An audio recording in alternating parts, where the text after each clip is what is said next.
All right, good morning, everybody, and welcome to 3C Ren's Exploring Energy Efficiency's Role in Densification and Affordability.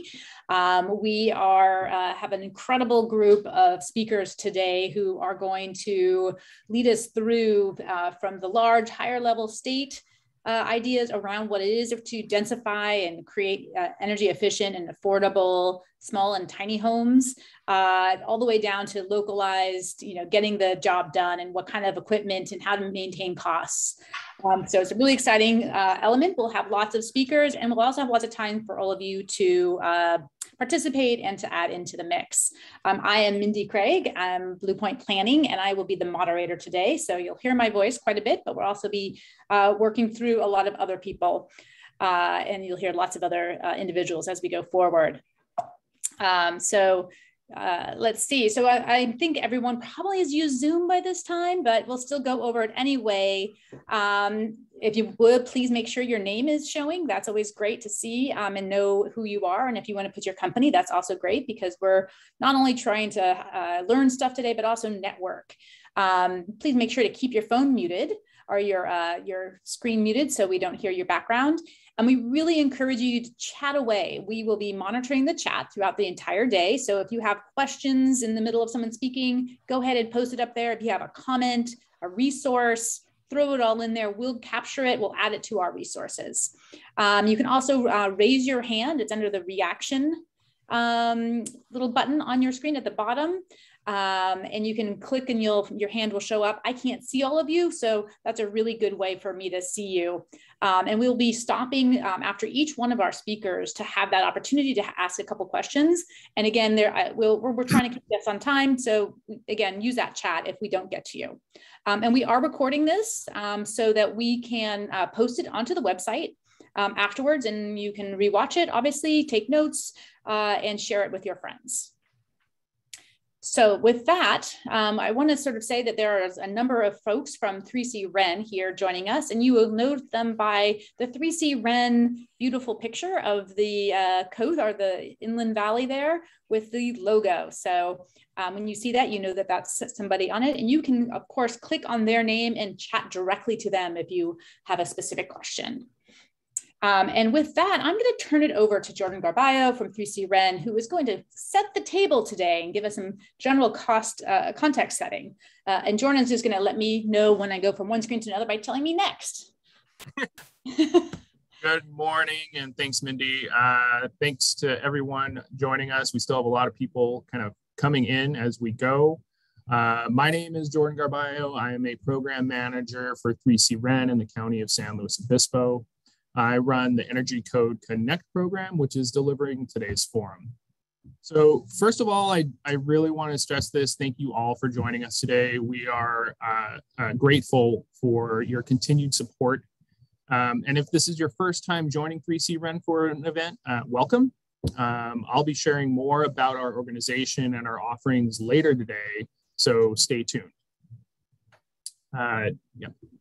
So we have a jam-packed agenda with a lineup of amazing speakers for you all today, but I wanted to share a little bit about how and why we got here. So why densification and why is it so important? Additionally, how does energy efficiency play a role in the subject? Next, please. First, the definition of densification is to make something more dense. That really doesn't help us here. As we know, the subject at hand of densification is much more complicated when we begin to talk about the built environment and the state's housing shortages. Today, we will aim to paint a clearer picture of the current landscape while also exploring some of the policy best practices that should accompany densification. Now, what usually comes to my mind when I think of densification is accessory dwelling units or ADUs. However, this really doesn't tell the whole story. So next slide, please. So yes, ADUs and junior ADUs, also known as JADUs, are components of the densification landscape, and ADUs comprise a significant amount of the inquiries that come into our Energy Code Coach service on a monthly basis. Shameless plug time here. If you have energy code questions or needs, give the Energy Code Coach service a try. It was designed to offer free comprehensive support for any of your energy code or Cal Green questions or needs. I'll talk a little bit more about this later this morning. But with that being said, we all know that there is a lot of interest out there for other types of densification building types like tiny homes, prefabricated homes, small and large scale multifamily, mixed use, and many others. More and more, we're seeing multifamily and affordable housing being developed in our cities, towns, and neighborhoods. And this includes smaller scale ADUs and tiny homes within single family areas. There are lots of reasons surrounding the decision to build and we will discuss a lot of those. We also see an increasing need surrounding how to build these buildings better and why it should be done. This is especially critical given California's aggressive climate and energy goals when compared to policies streamlining affordable housing in the state. The Energy Code and Cal Green building standards are a piece of that puzzle, but perhaps going beyond is another piece of that the answer. We're going to aim to explore a lot of this today. Next slide, please. So we built our agenda and our speaker list with a top-down approach, meaning we wanted to start our journey at a high level, focusing on the state level policies and energy codes, directing and streamlining densification efforts, as well as understand where the need is in our region and why it exists.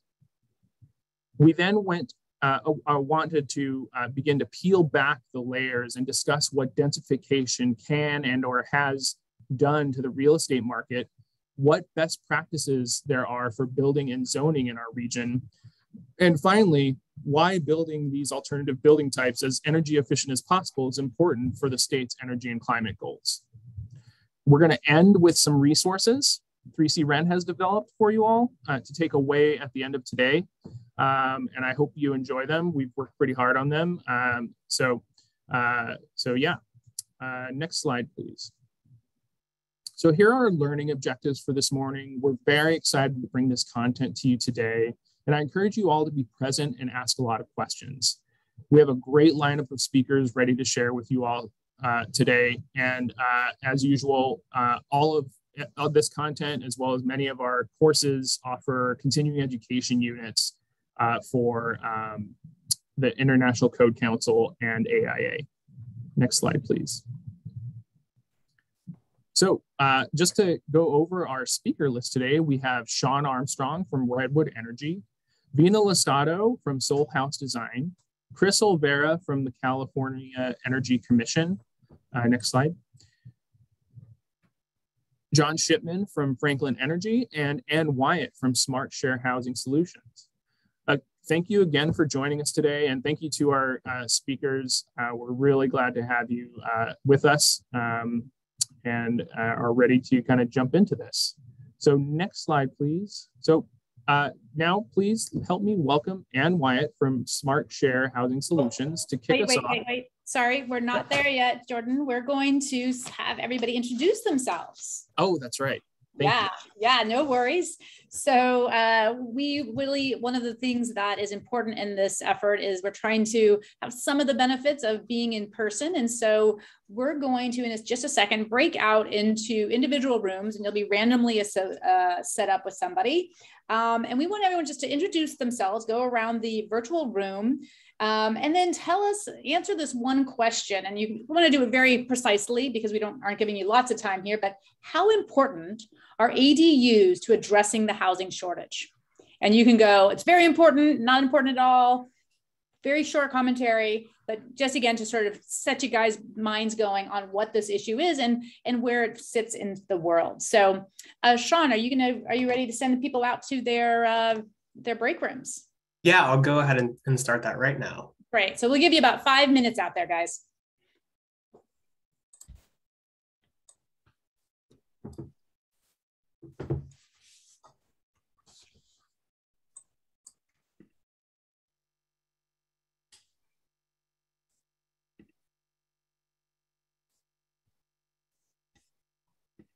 So Sean, I'm going to stick here with us. Okay, that sounds good.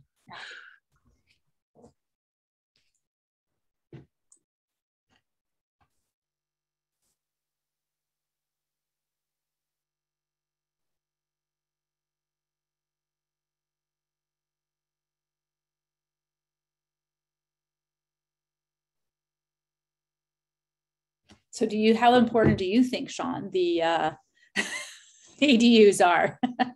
Hope we have more people coming in. Yeah, definitely one tool in the tool belt for sure. I think the options are good. Like having options, if someone has a space and they want to do it, that's great. I think we still need those, reducing some of those structural barriers to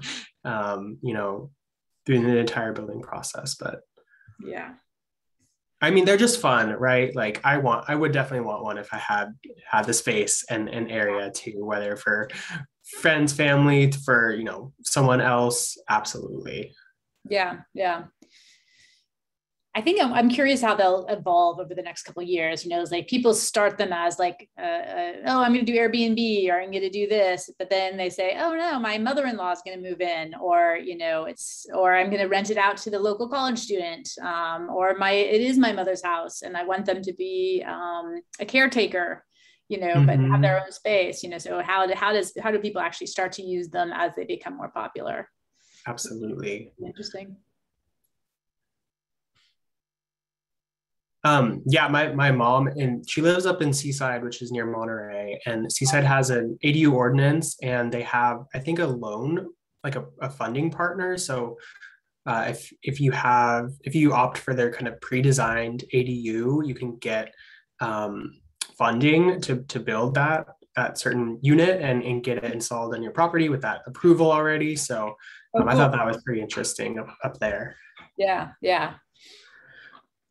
Well, and I imagine like you could start to create some policies where you're incentivizing non-Airbnbs. Like if you make it a long-term rental, you get like some sort of tax break. Gotcha. Yeah.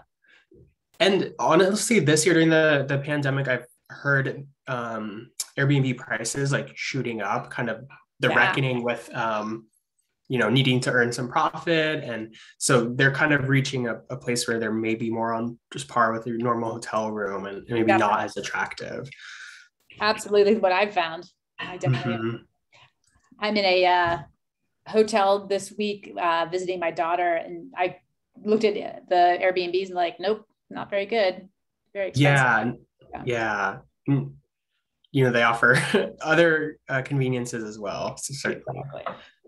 Mindy, what time do we need to maybe give them? We're a little ahead, but I think it's good because I'd love to have some of those questions going on. So let's give them, let's do the 1 minute. How many people were in each room? They would look like about 8. Yeah, like six to 7. Most of the rooms are full. Let's go and give 1 more minute and then give them the 1 minute and come back. Okay.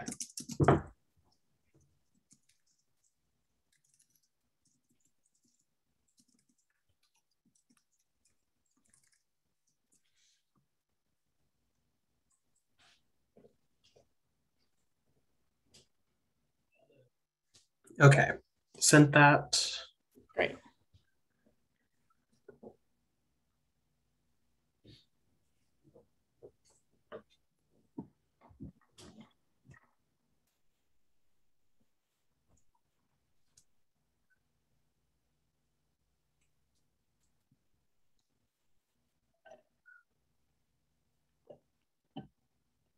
Where are you on the East Coast right now? Yeah, I'm in Bethlehem, Pennsylvania. My daughter goes to Lehigh University here. It's this beautiful campus. It looks like Harry Potter land in Hogwarts. Wow. So it's very pretty. It's about an hour, depending on traffic, from New York or Philadelphia. Wow. So, yeah, it's cool. Awesome. Is it a fall break or just out there to go see her? Just to go see her, yeah. Nice. Yeah. I was in Denver, and so I just kept coming. Yeah, halfway there. Exactly. All right, are we close those up? Yeah, I'll close them right now. I'll give them that last minute. Okay. Right.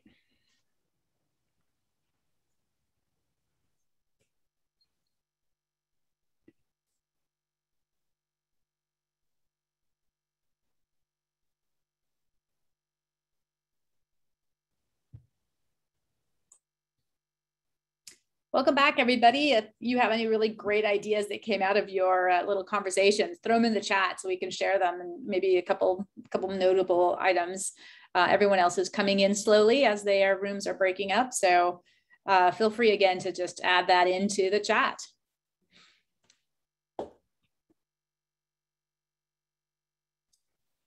Have about 15 more seconds till everyone should be back, Mindy. Okay, great.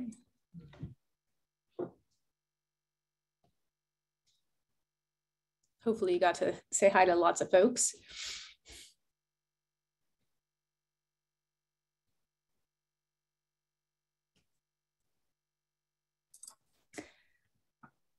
All right, welcome back, everybody. I hope you got to connect with some of your colleagues and people around the state here. I just will put a quick plug.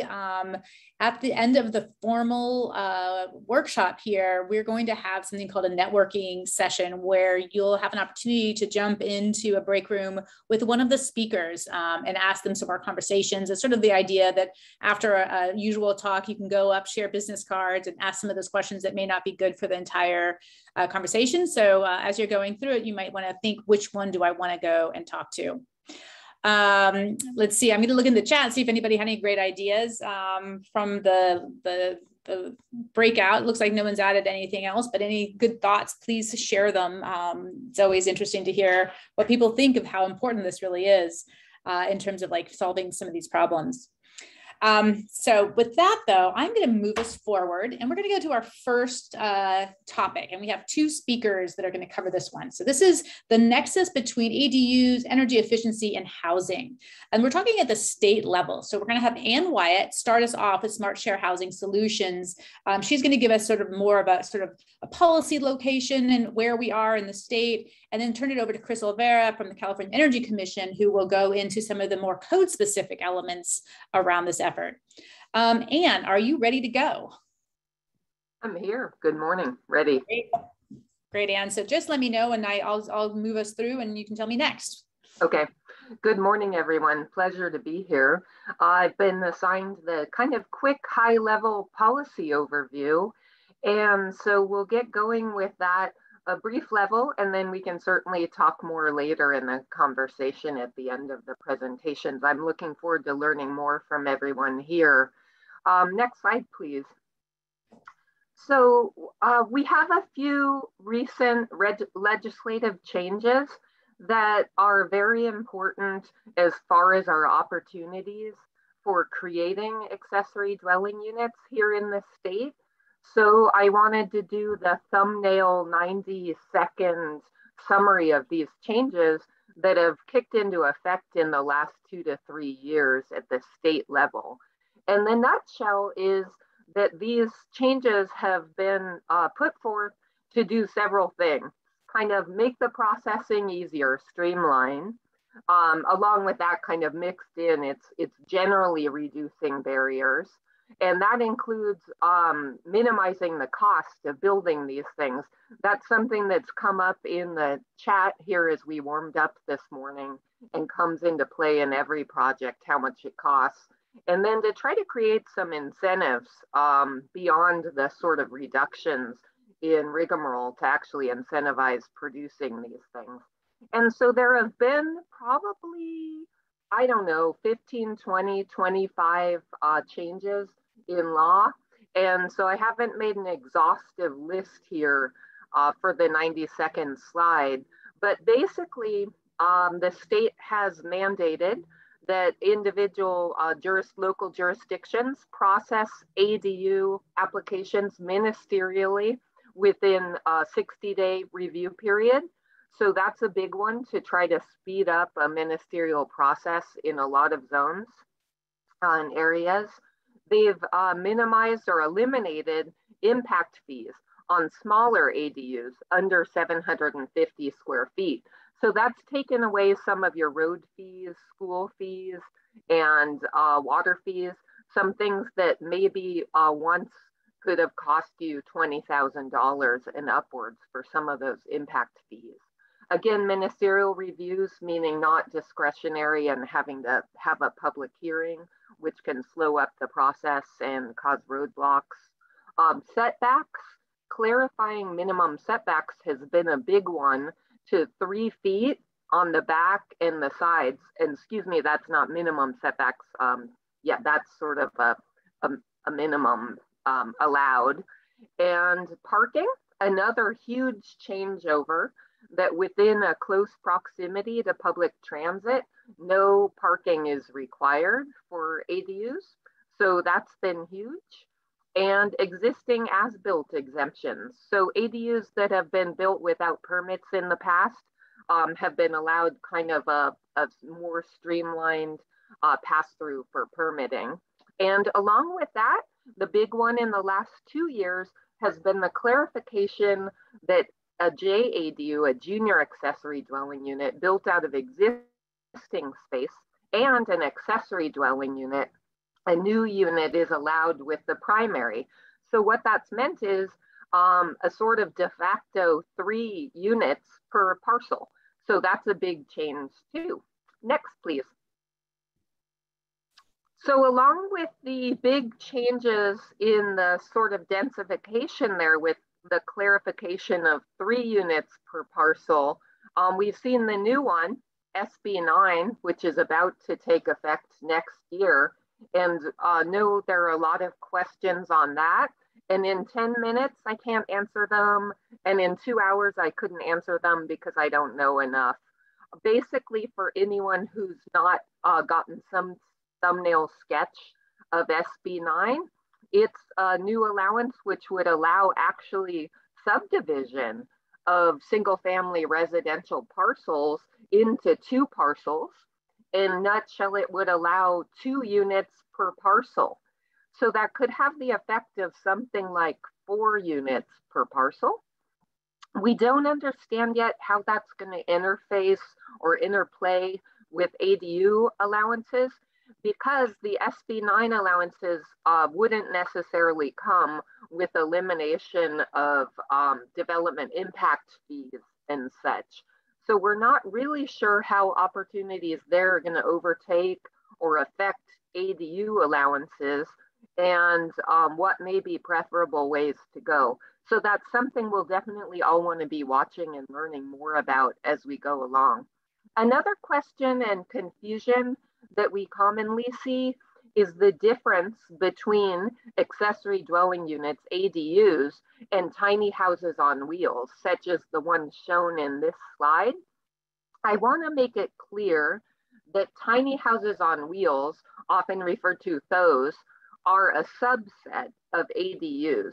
And the tiny houses on wheels are only allowed in a couple of jurisdictions throughout the state and country, including San Luis Obispo City and LA, Fresno, and a couple of others.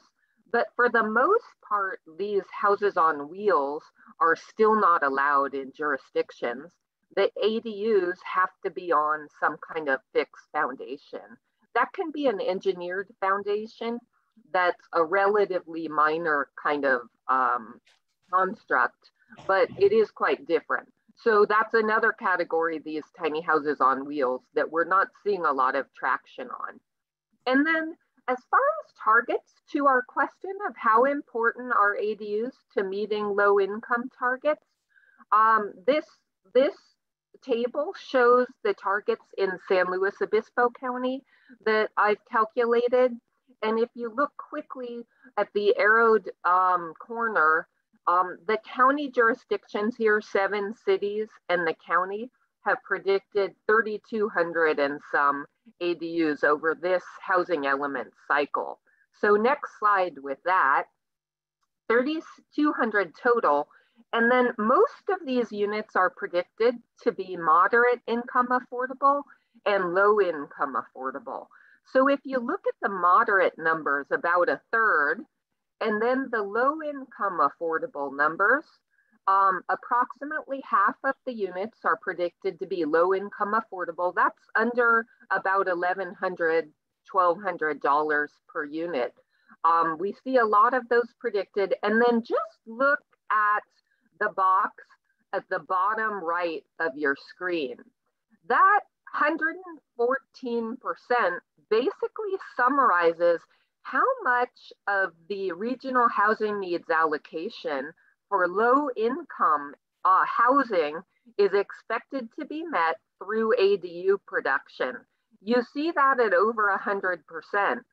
So basically all of the eggs are in this one basket for ADUs here in San Luis Obispo County. Next, please.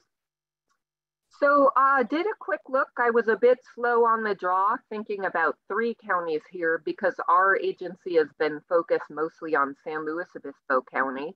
But a quick search through the Santa Barbara County housing element shows that because it's an earlier cycle that was written starting for 2015, before a lot of these new ADU allowances took effect, and before we were starting to see a real uptick in production. It's very interesting to compare that older cycle element, which basically predicts little 71 units compared to San Luis Obispo County's prediction of approximately 1,500 units. So we can expect some changes in the next cycle of Santa Barbara's elements. Real changes there. I mean, that's very significant just to compare where expectations were 6 years ago with where they are now for ADU production. Next, please. And apologies with that, I did not look at Ventura County's projections. So I'm not sure where they stand, but we can be pretty certain that any new element updates will have much higher calculations for ADU production. So how do we get there? Next speakers are going to talk more, the experts, about zero carbon, all electric, high performance and efficiency, and describe these differences and opportunities. But again, I wanted to set just the general opportunity here that even without any high-tech gadgets or knowing about all of these terms on the left side of the screen, what we have with ADUs is we have huge opportunities for smaller footprint, which means less embedded energy into our buildings. If we can convert garages and existing structures, we have even less embedded energy into our shells and footprints. Less size means less materials, less maintenance over time. If we can build these ADUs into existing communities with facilities, we can save transportation costs by infill and we can preserve open space. We also use the existing infrastructure of backyards, of utilities already on site, of impacted lots, and using driveways and streets that are connected with houses. So all of these are kind of general opportunities, even if we don't put in any high-tech gadgets or high energy insulation in. I live in a small 500 square foot house and it heats up immediately. And even with old R6 insulation in some of the walls, it uses very little energy to operate. So we have a lot of opportunity with just smaller footprints. Next slide, please. So this is some small print on smaller. We'll just skip through. Tiny House Build has put together some comparisons, and I think the experts will get into more of this later, but it's just vastly less use on all fronts for energy by going smaller. And it's not exactly correlated to smaller sizes. You get exponential savings with the smaller sizes, not just a linear savings there. Next slide, please. So what we see is an important one here because ADUs aren't just going to build themselves. It's very difficult to build an ADU. The pre-development hurdles are huge. And right now what we're seeing is ADUs are on the uptick, but generally by higher income residents. So we want to spread the opportunities through the demographics of our populations and help lower income people benefit from these too and produce them. So what we see is communities that participate in education really help their residents build these things and benefit from a payoff. So the county has recognized this. Yep, and with that, I'm happy to talk more with people afterwards and look forward to learning more from everyone now. Thank you very much. Thanks, Ann. That's a great way to set the stage and really setting where we're at on that. And we're going to let Chris talk right now, and then we can have a couple of questions. So obviously throw those into the chat if you have them hot on your mind. But otherwise, Chris, are you ready to go? I am, yes. Can you hear and see me? Absolutely, you're ready to go. So just tell me next and we'll get to your next slide. Okay. All right. Yeah. Good morning, everyone. My name is Chris Overa. I'm the supervisor of the Outreach and Education Unit with the California Energy Commission. Thank you again for having me. It's good to see everyone this morning. So yeah, when addressing the housing crisis, it's not just important to provide affordable housing and consider and address upfront costs and initial costs. It's also important to ensure that you're addressing energy efficiency and operating costs. And so today I'm going to go over and provide a very high-level overview of the applicable energy code requirements, Title 24, Part 6 for ADUs. So before jumping into the requirements, let's talk a little bit about ADUs in general. An ADU can be your traditional construction.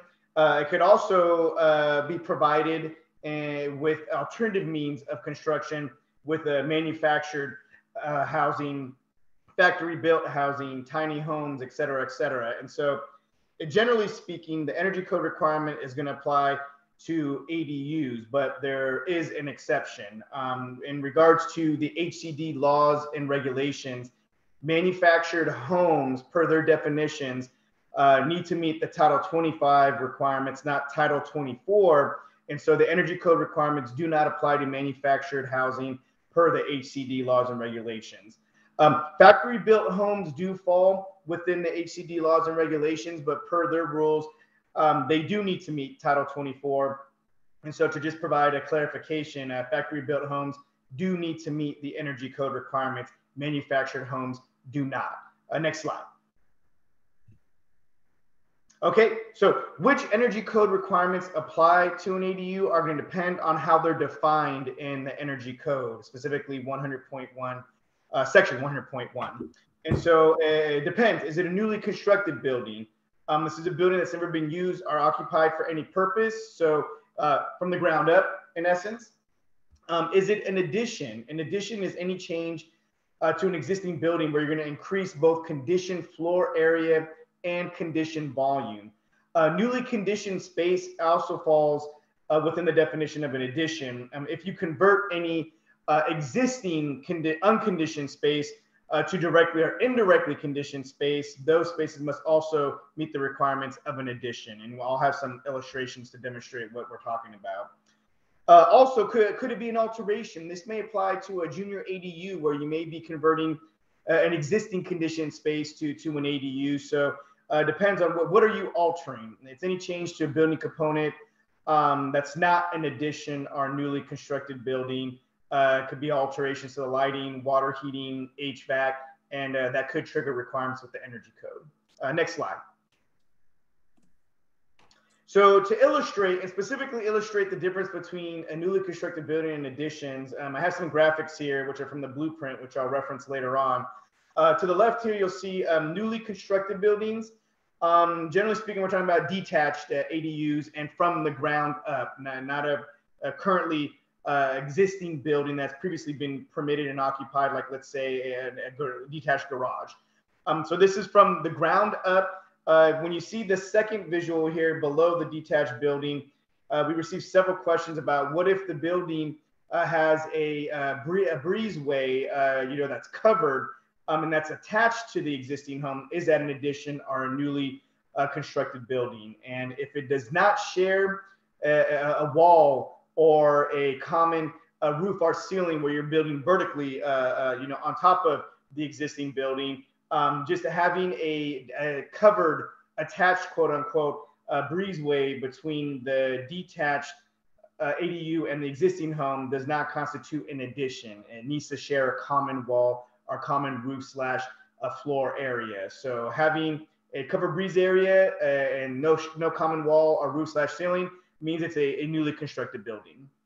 And so some examples of those, if you see here on an addition to the right here, the addition could be your common traditional addition where it's attached either horizontally or vertically. We've been receiving lots of questions about detached garages unconditioned, and they want to construct an ADU on top of it. Is that defined as a newly constructed building or an addition for the energy code? That is an addition.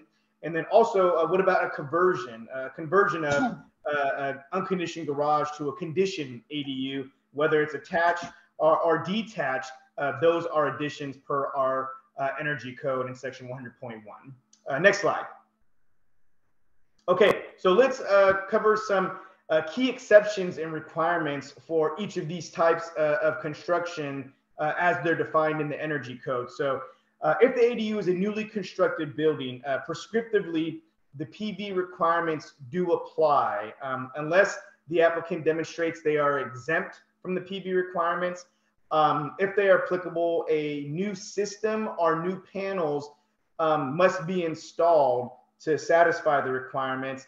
And with that said, I want to emphasize that the PV system or panels can be installed on the roof of the ADU. They can be installed and even be an expansion of an existing system on the existing roof or ground mounted. As long as the PV system or panels are installed on the site, the lot, it satisfies our requirements. Additionally, the high performance attic and high performance wall requirements will apply. So continuous insulation on walls, roof deck insulation for some climate zones, and QII, that's quality insulation installation in all climate zones. These are prescriptive requirements. So if you go performance, you may be able to trade them off. Also, the whole house ventilating cooling requirements are applicable, but only in climate zones 8 through, and I apologize, it's a typo, it's 8 through 14, not 15. So in climate zones 8 through 14, a whole house ventilating cooling fan is required, but again, that's prescriptive, it's not mandatory. There are mandatory HERS testing requirements for newly installed HVAC systems, in particular ducted systems, and also indoor air quality, whole house ventilation, and also kitchen range hoods must be HERS verified. And also, we're getting a lot of questions about what about an all-electric ADU? Is that permissible per the energy code? And the answer is yes, both prescriptively and under the performance approach. But the baseline for heating and water heating is going to be heat pump technology, not electric resistance. I'll talk about some exceptions for the next energy code cycle in the subsequent slides. Next slide, please. Okay, so what about if it's an addition? So for additions, prescriptively, some of the same requirements for newly constructed buildings may not apply, or the requirements may be less stringent. So some key exceptions and requirements for additions.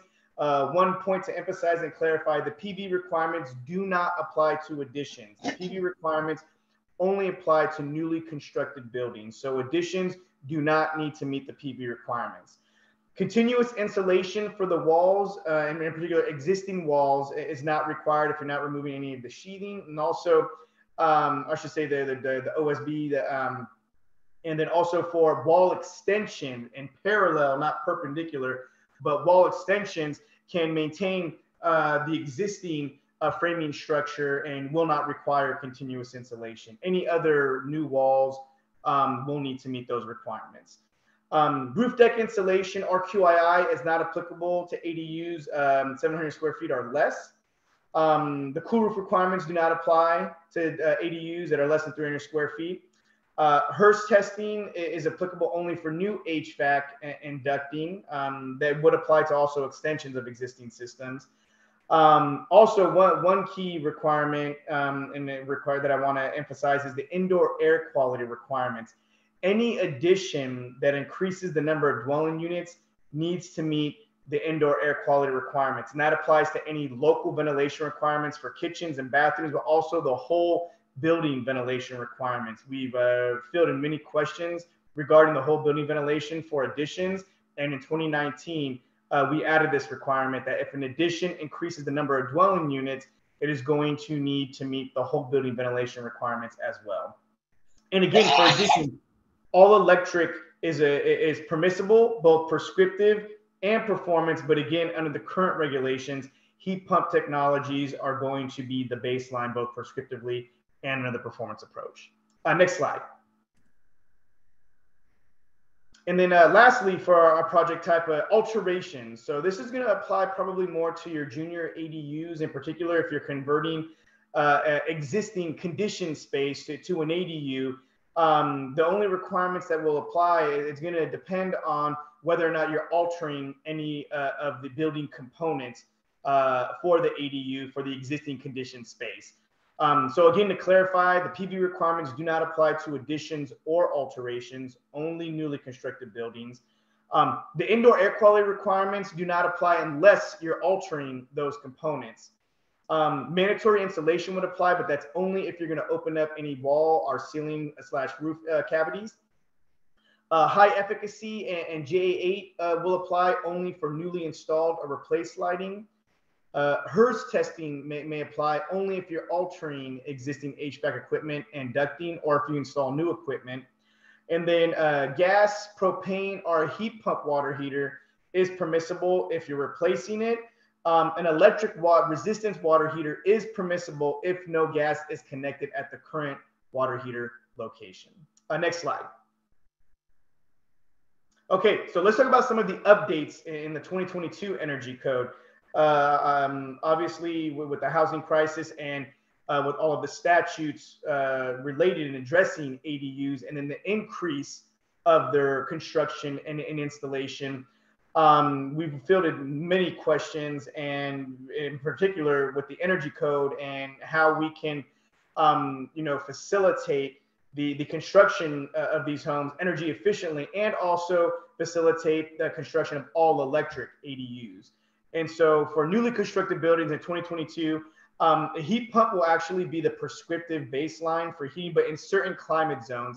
If you're in the San Luis Obispo area, or a little south of it, I don't think it will apply. If you're a little more inland, it may be applicable. An instantaneous electric water heater will be permissible with a point of use if the conditioned floor area is 500 square feet or less. A whole house fan, ventilating cooling fan, will not be required if the conditioned floor area is 500 square feet or less, and PV will not be applicable to newly constructed ADUs if the required calculated system is less than 1.8 kilowatts. For additions, the heat pump requirement will not apply or be the prescriptive baseline for certain climate zones. New replacement equipment could be a heat pump or gas, in particular for the heating. Ventilated attics will be the baseline, but there are several exceptions to it. And just like for newly constructed buildings, an instantaneous electric water heater with POU, point of use, will be permissible, but for ADUs that have a conditioned floor area 500 square feet or less. And then for alterations, a heat pump may be installed, but it's not the baseline. It is if you want to do electric, and electric resistance heating will not be permissible unless you're replacing like for like. And also we clarified the indoor air requirements if you're replacing, if it's a newly installed local ventilation, whole building, and in particular for junior ADUs. Thank you. You read my mind here. Many of the frequently asked questions that we fielded, not just in the field, but also on the hotline, have been addressed in our Blueprint newsletter. So if you're not familiar with this newsletter, I highly recommend you go to the website. It's hyperlinked in the top here. And you can sign up for it and view all of the old blueprints that have been addressing the ADUs. It's highly possible the questions you have already been answered in our newsletter. Next slide. Additionally, we publish numerous and various publications, fact sheets to guides, to training presentation slides, and post them on our online resource center. Additionally, publications and trainings that 3C Ren has published are also linked on our website, as well as Energy Code ACE. So it's our one-stop shop. If you're looking for resources and training on the Energy Code, please start with our online resource center. Next slide. Oh, sorry. I think I just went to your link. Oh, yeah. There we go. There you go. Okay, no problem. Next up, we also have an energy code hotline. It is toll free in California. They operate Monday through Friday, 8 to noon and 1 to 4:30. We filled over hundreds of inquiries every single week. So if you call in California, it is toll free. Now that during COVID and we've been teleworking, the phone calls are not live. So if you call, you're going to have to leave a voice message and get a call back. So I highly recommend, until they're back up live, to get a best and more efficient and response in a more timely fashion, I recommend emailing them. And next slide, I think that's the end. Okay. Oh yeah. And lastly here, to better provide customer service, we are conducting a survey. We're going to have a workshop in early to mid-December addressing our energy code documents and resources. And so to better serve you folks, our stakeholders and the public, we're administering this in partnership with the California Statewide Utility Codes and Standards Program. We're seeking input on the energy code documents, which ones are helpful, which ones aren't, how would you improve them, including our tools and resources and training. It's only 5 questions, only take you a few minutes, take a few minutes of your time. So please provide your valuable input. We're asking for your input by December 3rd, and you can respond to the survey at the Survey Monkey at the hyperlink here at the bottom of the slide. Great. And that is it. I look forward, if there's any questions, I look forward to the breakout and talking with you folks later on. Thank you. Great. Thanks, Chris. And there's several questions in the chat that I'm going to let you actually maybe answer once we let you go. But there is one that might be useful to just sort of say, we're just kind of at the edge of time here. But one of the questions from Steve Mann is, can you clarify the difference between a factory built home and a manufactured home? They think that's the same thing. Okay. So I'm not the subject matter expert on this, but they're defined in the HCD laws and regulations. And so, yeah, there is a difference between the factory built and the manufactured. I believe one of the differences are there's going to be dimension requirements. And I believe one of the major differences is that for manufactured homes, they have a permanent chassis. And generally speaking, the manufactured home is kind of like a manufactured fenestration, to where it's manufactured in-house and then delivered as is, where a factory built, it can be in components, and some of it could be assembled on site. But with that said, yeah, please refer to the HCD laws and regulations. There are definitions for them, and I think one of the biggest differences is that the manufactured home, and it has a permanent chassis, a factory built may or may not, and it may or may not be built completely in the manufacturing process. It could be built partially on site. Great. And then it looks like Vina also kind of created a little clarity, which is Title 24 is for factory built and Title 25 is for manufactured home. So I'm sure there's some other slicing of that one. And then Chris, I'm going to move us forward because we have a quick Zoom poll and a couple questions here, again, to kind of get your feedback, the audience. But Chris, do you mind putting your Survey Monkey link into the chat when you have a chance to?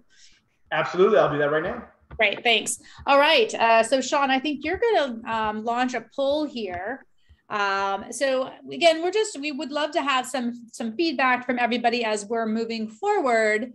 And let's see, Sean, are you able to do that, or do you want me to do it? Yes, I have that right now. Great. All right, so take a look. And so would you add an ADU in your backyard? So answer that question. And then the second one is, how would you feel if everyone in your neighborhood installed an ADU? And then the last one is, what is the most appealing benefit to encourage ADUs? So you have 3 different questions to answer. So take a look and go for it, and we'll see what people think in a second.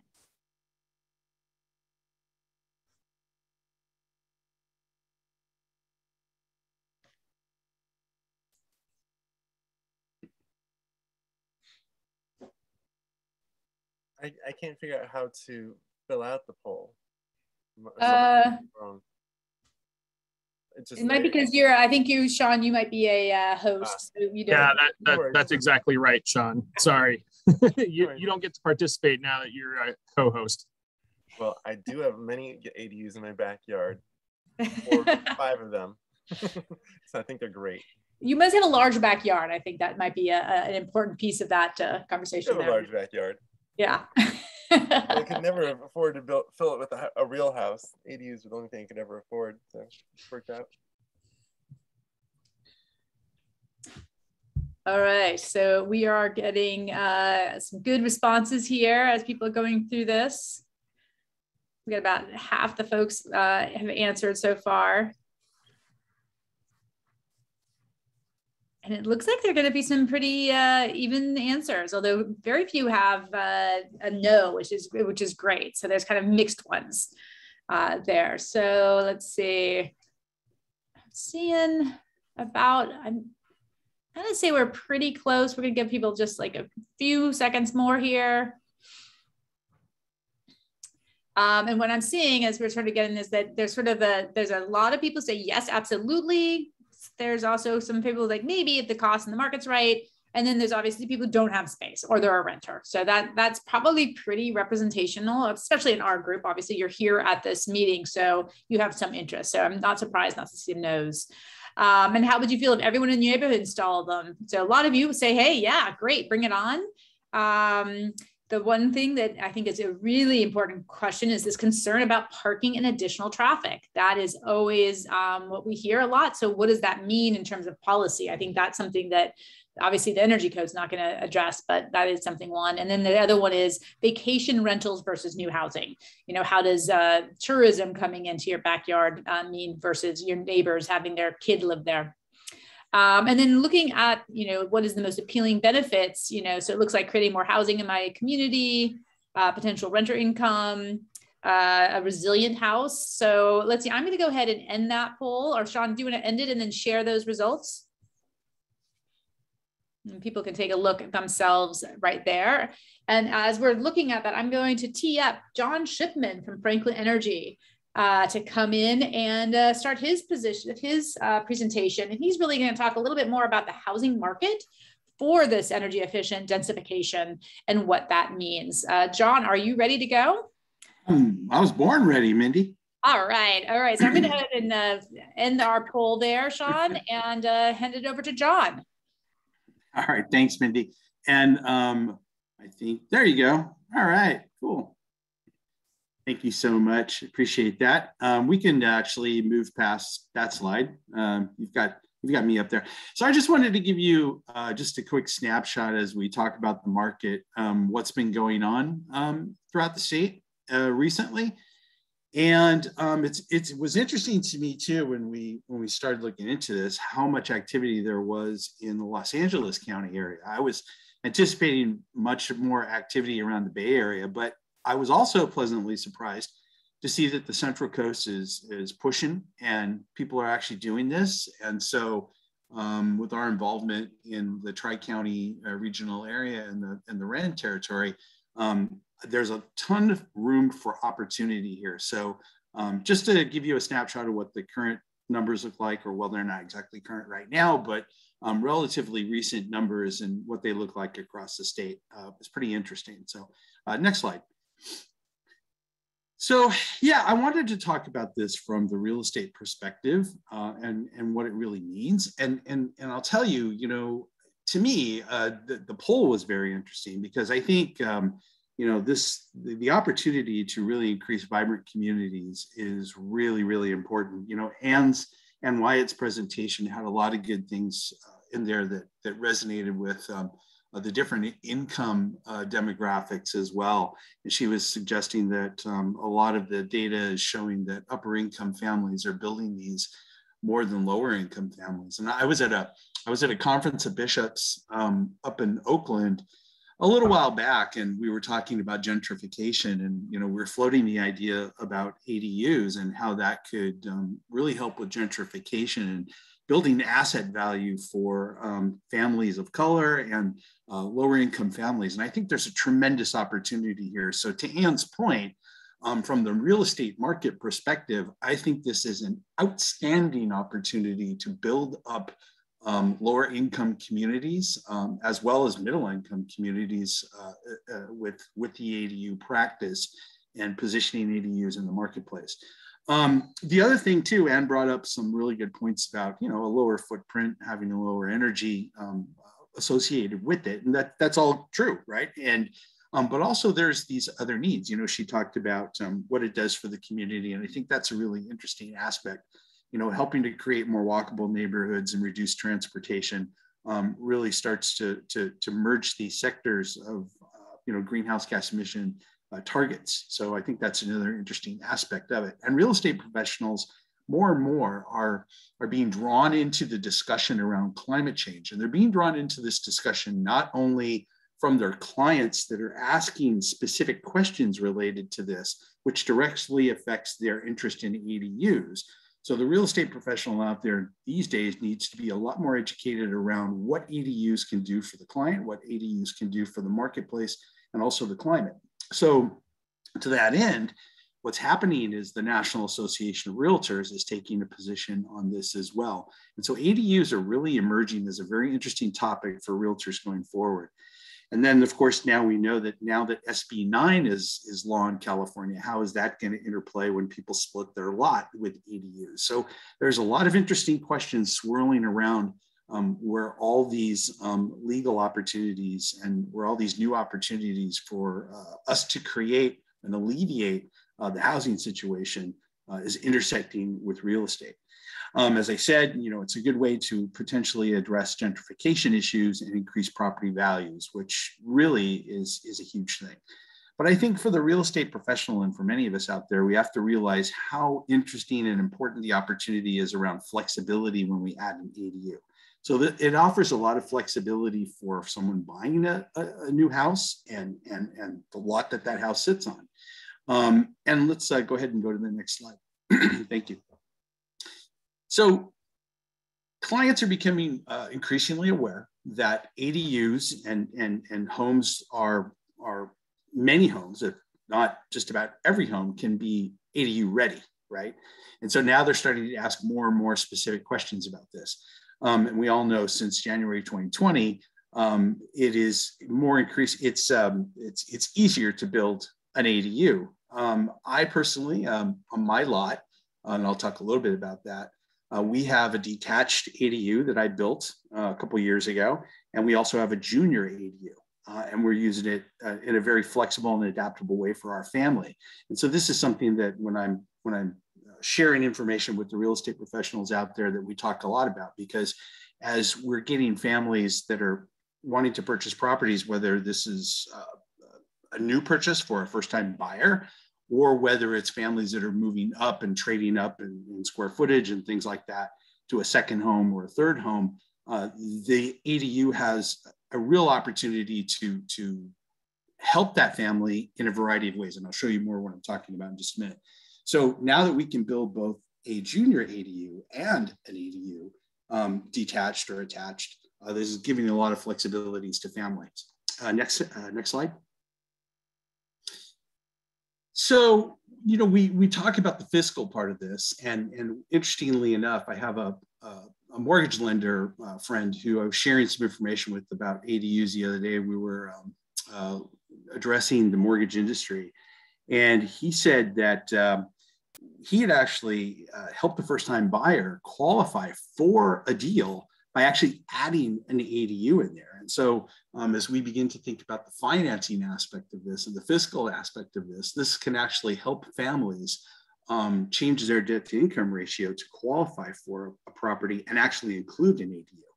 And so then there comes in this opportunity to use the ADU for income. And that's exactly what he did. But it's not always fiscal, right? There's a lot of reasons that people may want and use an ADU, and I'll speak to that opportunity and adaptability in a second. But one of the things that we're noticing and we're seeing is that, since the pandemic, we've had a lot of people rethink the living situation for their aging mothers and fathers and things like this. And here's an interesting opportunity for grandparents, especially if there's some asset value that the grandparents have and they're thinking about a reverse mortgage or something like that, or how they're planning on aging in place, a way for them to age in place with the family by actually funding and building an ADU with some of their financial means, and then moving in and living with the family on site. And so, some of the other considerations are beyond just renting out an ADU, for example. all these things that we listed down below. So just having an extended family member that could help a young family, let's say, with their children and things like that, or just having a family member age in place on the property is a fantastic opportunity for families to stay together and then also to build asset. As those grandparents move on and are no longer in the picture, that asset wealth transfers to the family, and then the family uses it in a variety of ways. Next slide. So this is a fantastic handbook. If you haven't seen this, from the Housing and Community Development, and great information. You had Chris's presentation earlier, which was outstanding, but there are a lot of other questions that you might have, and this is a great information piece you might want to turn to. So for the realtors in the room and all of you that might have other questions, this is a fantastic handbook that can add a lot of value and give you a lot of questions answered. Next slide. So I was talking about the adaptability. And so when I think about our situation, and when I talk to realtors about how to talk to their clients about what the advantages and the benefits of an ADU are, this is a little bit simplistic, but it's actually really speaks to the level of ADU adaptability.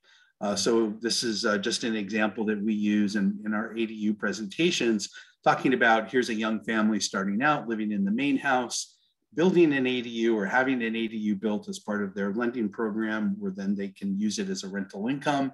And then later, as the children grow or grandparents may move in to age in place, now you have that extended family opportunity where kids can actually, let's say, rent the ADU from the parents, and they have their own space, so to speak, until they can kind of get on their feet and have enough income to qualify for their own purchase or something like that down the road.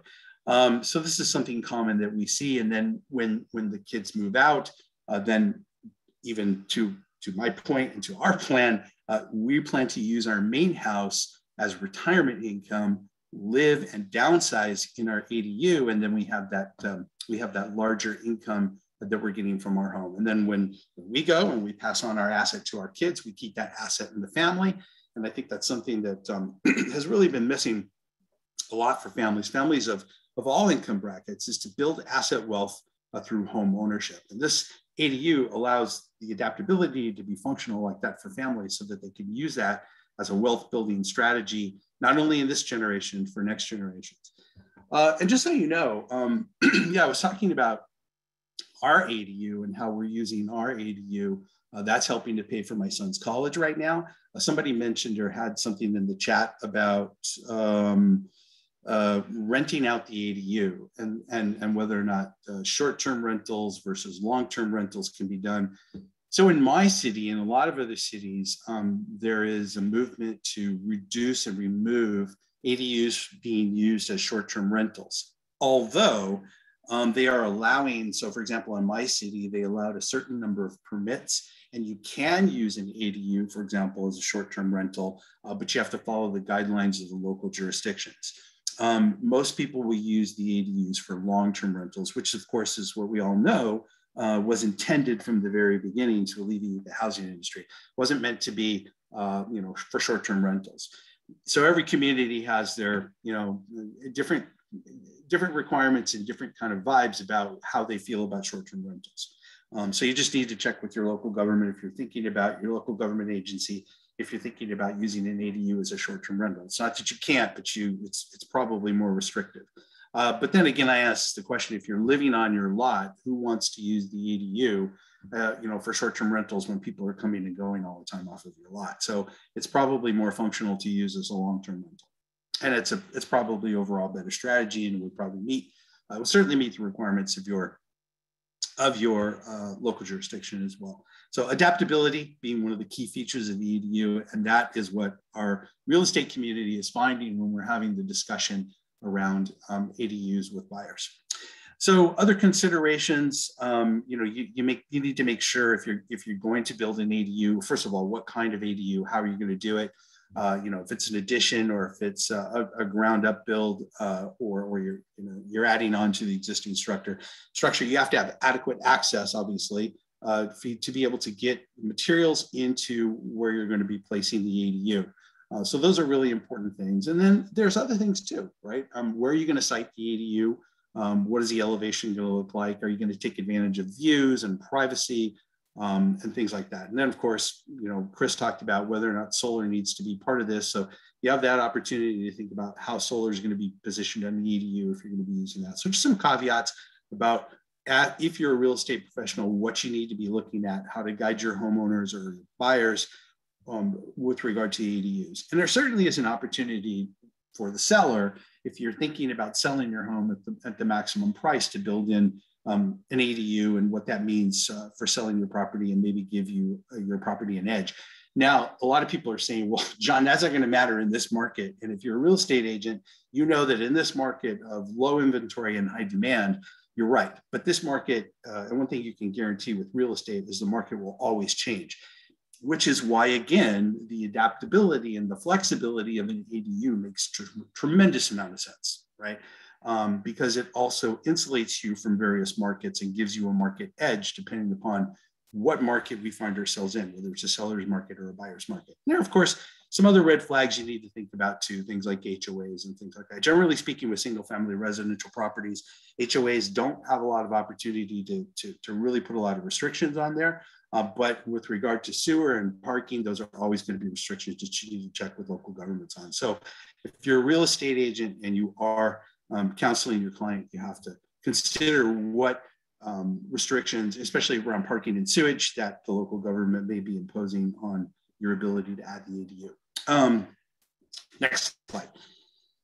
So when we built our ADU, there's been some talk about the all-electric ADU. We actually made a conscious decision to focus on energy efficiency, and we built a obviously code-compliant all-electric ADU, and we did use heat pumps, obviously.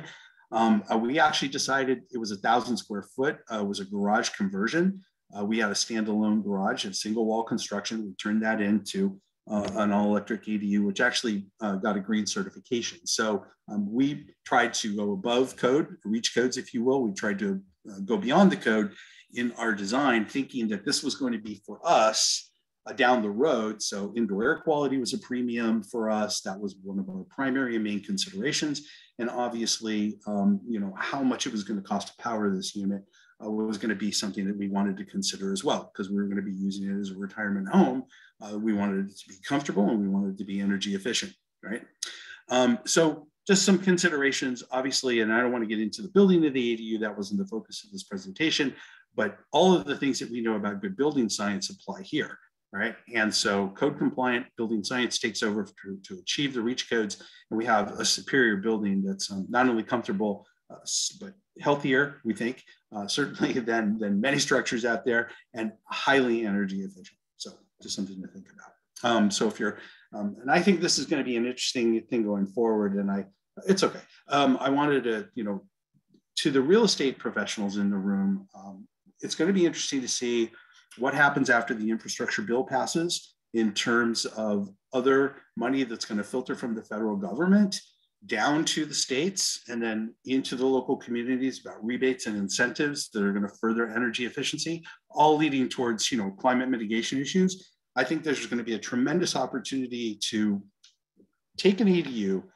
add it to the property, and all of those things that we talked about asset wealth building and opportunity as an income unit or unit to have an extended family member there for whatever reasons are there. But there's also going to be this opportunity to build in rebates and incentives into what it's going to cost to build the ADU. And I think that's something that's going to be really important for real estate agents to watch for, real estate professionals to help guide their clients on what's available to them out there in order to alleviate some of the costs of building the ADU, which ultimately will benefit them from an asset perspective down the road. So this is a fantastic opportunity if you're a real estate professional helping your clients in the area trying to figure out, is this the right property to build an ADU on, and what are the benefits of having an ADU? It is a tremendous opportunity to add a lot of value to your clients and to your business. So with that, thank you. And I'm happy to answer any questions. Great, thanks, John. I think there's not any specific questions. I think the thing that's coming out of sort of the various comments that are on the chat is that, you know, the variety of different policies are going to cause people a lot of headaches. And, you know, I'm wondering down the road, are we going to start seeing some streamlining there? Because that's really an interesting one. I don't know if you have a comment on that, and just quickly, and then we move to our next speaker. Yeah, from a policy perspective, no, I don't. But it will be interesting. I agree. But the good news is, I mean, if you're talking, you know, there's really 4 things you got to overcome. You know, if you're in the 3C rent territory, you've got 3 counties, right? And you've got 1 state. And so I don't think it's going to be that. I don't think it's going to be that cumbersome. So if you're a real estate professional living in, let's say, you know, Ventura County, you're really talking about the jurisdiction of Ventura and the state of California. You keep an eye on it, and I don't think it's going to be that restrictive. I think it should be, you know, for us, it was a very easy lift working with our local jurisdiction to put this, to make this thing come together. Great, that's awesome. Thanks, John. Yep. All right, so now we're getting it down into the nitty gritty here. So our next speaker is Vina Lustado from Soul House Design, and she's going to talk about ADU and tiny home design principles and eligibility. So Vina, are you ready to go? Yes, I am, Mindy. Great, thank you, and let's get started. Thanks, Mindy. I'm so fortunate and honored to be with the rest of you because there's so much great information that's being presented, so I really appreciate it. So my name is Vina Lustado, and I'm the founder of Soul House Design. I'm an architectural designer, and I have been working in this industry for about 3 decades. And so next slide, please. One of the things I wanted to do with my business was create a housing model that was affordable and quality for the masses. That was typically different for, you know, most architects because they like to have bigger projects that have bigger houses traditionally.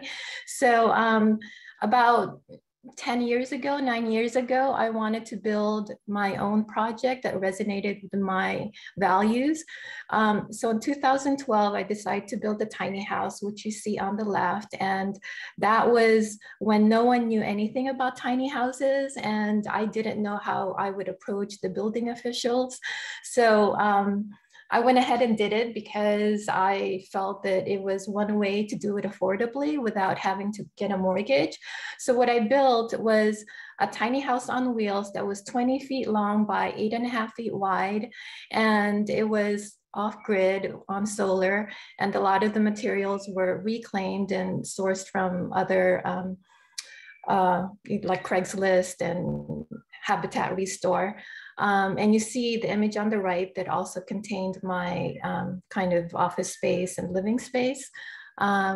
So I had approached the building officials in Ventura County asking how I would be able to do this back in 2012. And they basically said that it was considered a temporary structure because there was really no permitting process with a wheeled structure. So that was kind of what it was under for the next 8 to 9 years because there was no way of really permitting a tiny home on wheels. And recently in the city of Ojai, I have been trying to do a legalization process. Tiny homes on wheels is an ADU.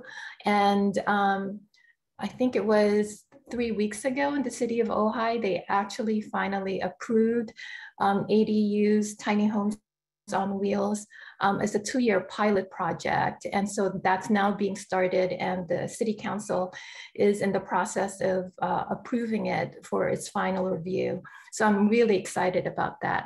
Next slide, please. So after I lived in my tiny house for about 8 or 9 years, well, actually 2 or 3 years, I decided to build a tiny office on also a trailer. And this is much smaller at 16 feet long by 8.5 feet wide. And this again shows the flexibility and different functions that a tiny home on wheels could have. This obviously isn't just an office space, but it could also be used as a sleeping space. It has a mini kitchen, and it was also off-grid. Next, please. So after 4 or 5 years, I was able to put my tiny house and tiny office together in one property, which was connected with an outdoor space, and allowed me to have a lot of living space outside of the actual enclosed structures. So this can be akin to the idea of having a breezeway connect two structures so that you're able to have the functionality and flexibility of adding square footage into tiny houses on wheels, which expands your living space. And I think, you know, the idea of putting together several different units connected by a breezeway is a really interesting concept that provides some flexibility. And this can also be moved, which it has done like 5 times during the past 8 years. So for instance, the tiny houses obviously on wheels can be mobile and taken to another location. And the decks itself, they're designed as a modular system, 8 foot by 8 foot, so that they can be reconfigured in different ways for the next location. And they're all on pier footing. So they're still very flexible and easy to reconfigure. Next, please. So after, you know, living and trying in tiny houses and trying to make it legal for the local jurisdictions, I realized even though we are in the process of legalizing tiny homes on wheels as ADUs, there's only a few jurisdictions that are allowing that within the state of California. As Anne had mentioned, it's limited only like in San Luis Obispo, City of Los Angeles, San Diego, Fresno, I think Humboldt, and a few other places. So it's still, there's still a lot of work to be done. And I think if we can just get permitting done with ADUs that are very small, much faster without having to change any municipal codes or permitting process, it would just cut a lot of the hurdles out. So after researching this for many years, I realized that the factory built homes, which is a prefabricated modular built homes done in a factory, is a very streamlined process because it's state permitted with HCD. It's under Title 24, which is similar to site-built construction for traditional homes. So it has very stringent energy efficiency requirements. It has to comply to the IRC code, and it's much higher standard than manufactured homes, which is Title 25. And the process of building in a factory with HCD permitting is so much faster because I'm doing this right now for a client here in Ventura County. And when I was trying to permit this prefab home in the jurisdiction of Santa Paula, because the foundation has to be permitted in the local level, and the structure is permitted in the state level, we had the permitting from HCD within a couple of months, maybe even 6 weeks, whereas this jurisdiction in the local at the city of Santa Paula, even though they're still pretty quick turnarounds relative to other jurisdictions, it was still at least 3 or 4 months just to permit the foundation, because that's what is traditionally reviewed by the local jurisdiction, because anything that's built on site, which is just the foundation, is what's permitted within the state, the local jurisdiction. But the structure itself is permitted with HCD, and we had the permit from HCD much, much earlier. So this prefab model is what I'm trying to do as a streamlined process for permitting and also the construction, because it's so hard to find a builder and the permitting process. I I think that this is one way of making it much more streamlined. So this prefab model is 260 square feet. It's 26 feet long by 10 feet wide. It has a lot of outdoor space that allows for outdoor living, a lot of natural light. It's also fire resistant, which is really important in the state of California and all over the West Coast, actually. The roof is a standing seam metal roof. The exterior is hardy panel siding, and there's no attic space, so there's no venting within the roof, which often causes a lot of the fire when the embers enter into the roof. So this is also for compliance to high fire hazard zone. Next, please.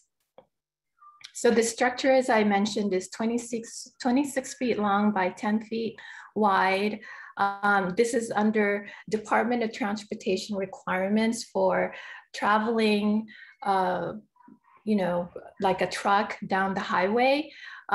You can make it a little bit wider at 12 feet, but it requires more special permitting. So I wanted to maintain a 10-foot to minimize the cost for the shipping. So the design really is trying to allow as much natural light into the space, because that's really important for small square footage homes to feel expansiveness and largeness inside. The entry is off of the front, and it's all south facing to allow for natural light throughout the day, passive solar heating. And on the right-hand side is the bathroom, which really is a very full-size bathroom.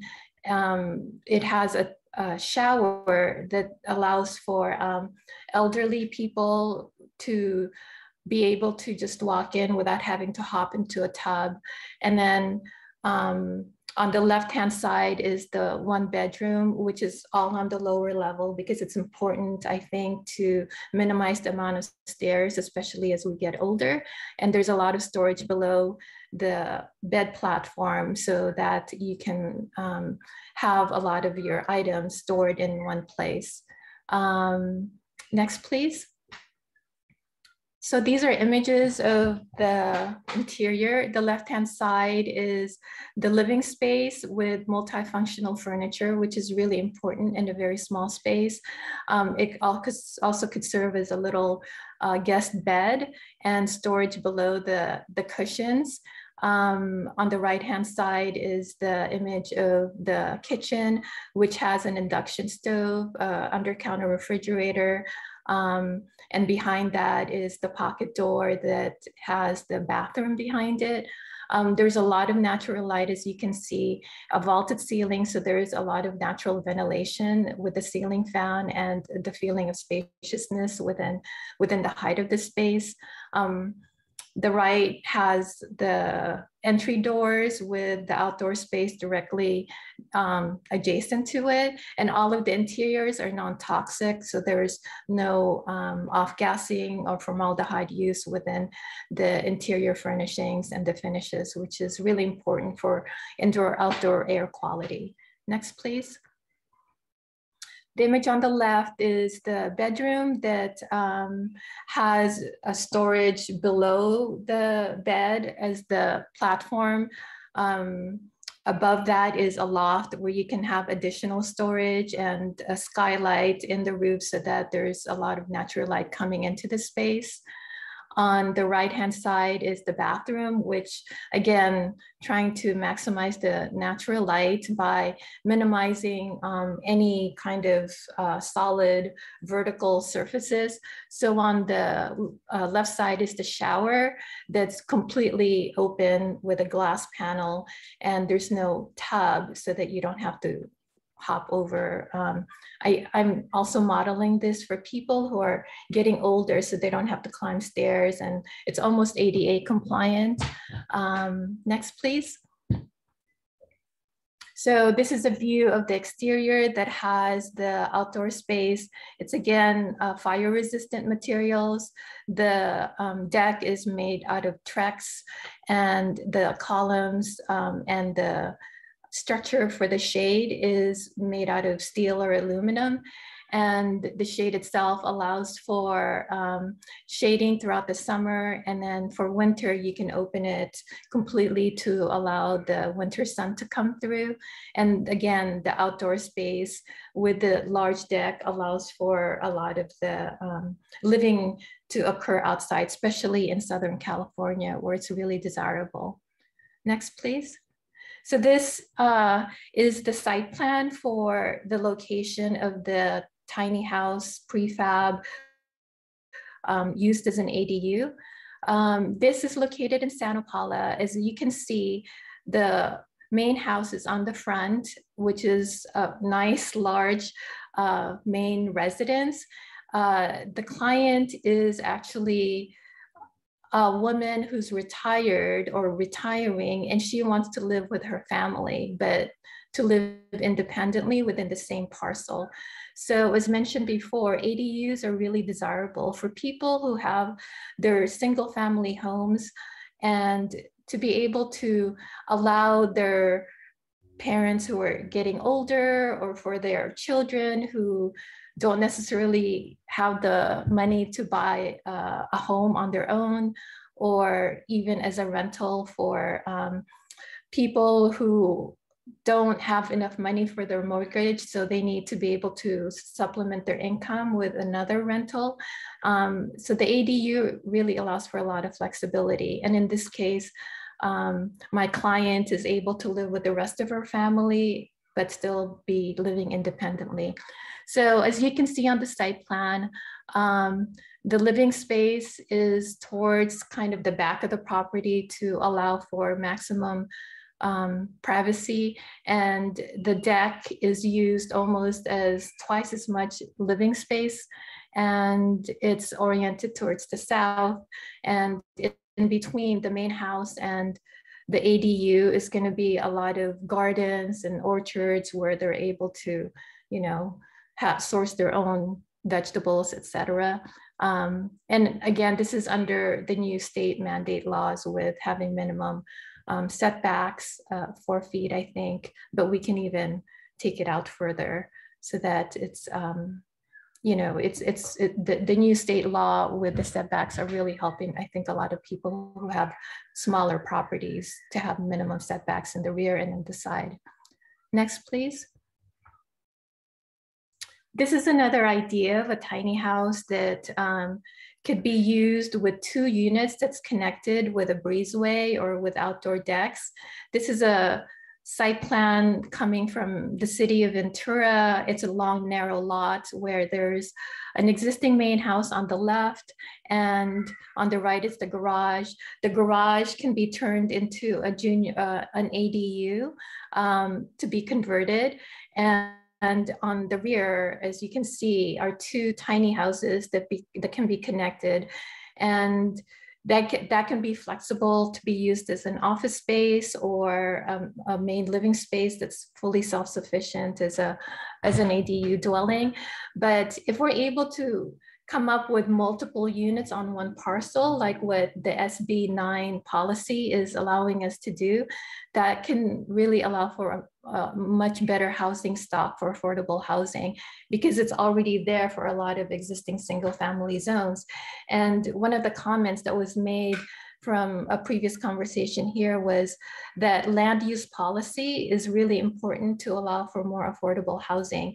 So if we can split up lots to 2 parcels, for instance, to allow for 2 units per parcel, which equals 4, I think that can go a really long way. And I think there's even another one coming up with another policy called SB10 that allows for multiple units per parcel.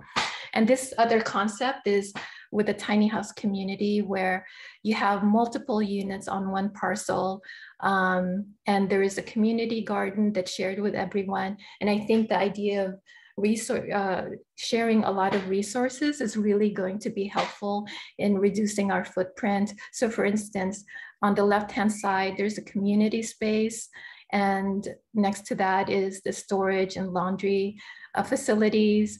Parking is situated towards the left so that it's all located in one part of the property.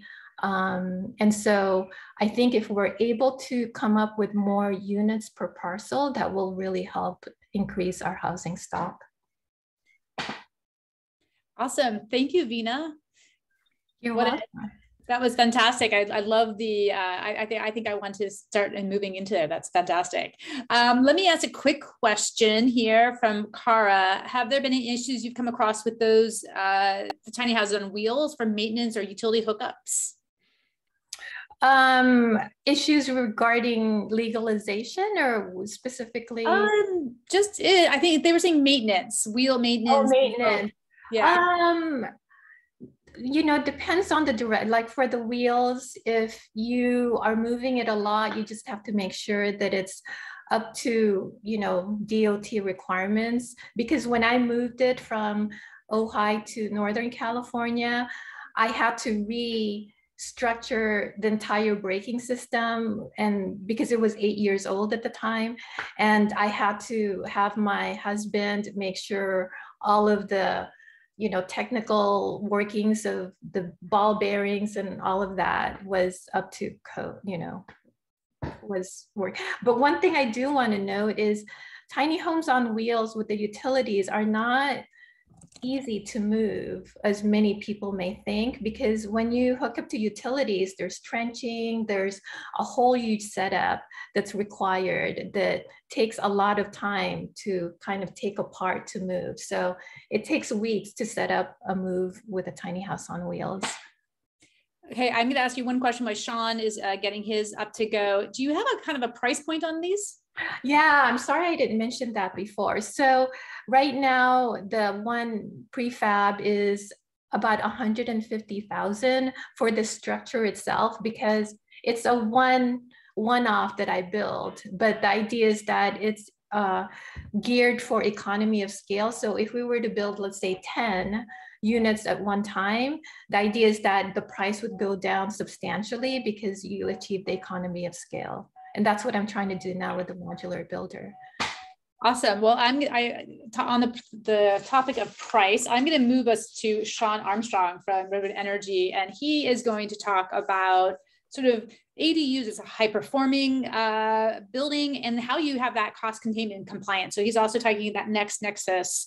So Sean, do you want to go ahead and start? Yeah. Yes, I do. It's nice to be here. Thanks so much, Vina. Great job. I loved your presentation and everyone before you. So quickly, I trained at a demonstration house at Humboldt State. It's been there since 1978. It's the last demonstration house on how to get rid of fossil fuels. So I've been doing that since I was a college student. I was a high school science teacher, then a project manager in charge of cost containment for affordable housing. And I've been doing that as a consultant since 2011 now. And I mostly focus on energy systems, but more broadly also. So these are just pictures of projects I've been involved with here. So first thing to let you know is that all electric lowers construction costs. This is seen really strongly in the South, where all electric is like 8 in 10 of the residences that are newly being built. But it's always been an area of strong all electric construction. Even California in yellow, you can see here, this is market share gain since 2010. So we're doing fine nationwide. It's not a political issue. People just see it costs less to put in infrastructure. Here are numbers. These are California studies.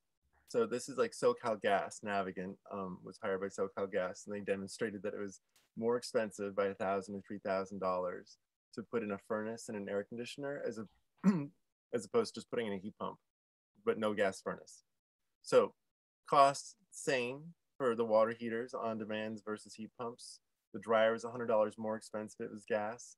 Each of the fixtures that you're running gas lines to costs at least $200 just to get that pipe through the wall.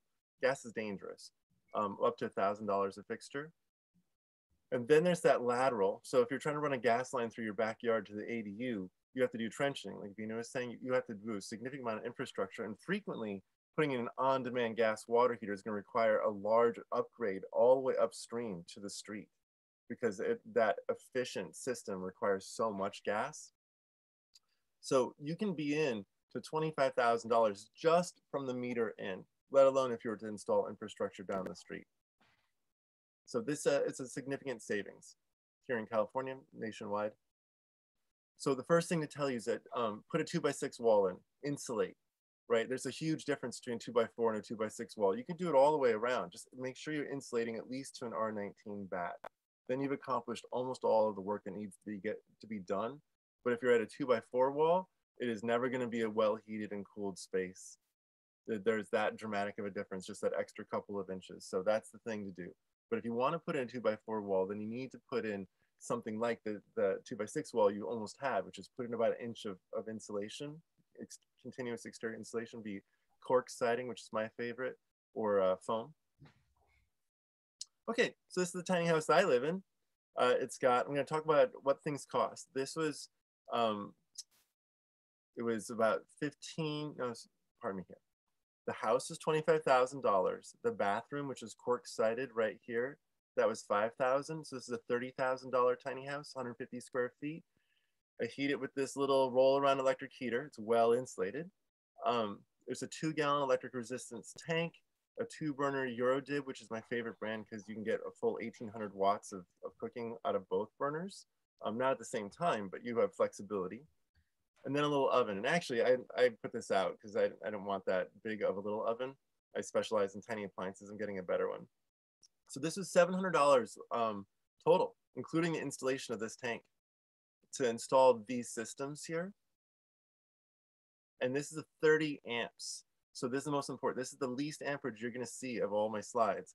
This is taking 30 amps at 240 volts. So this is basically just a dryer plug worth of power that's powering my entire house.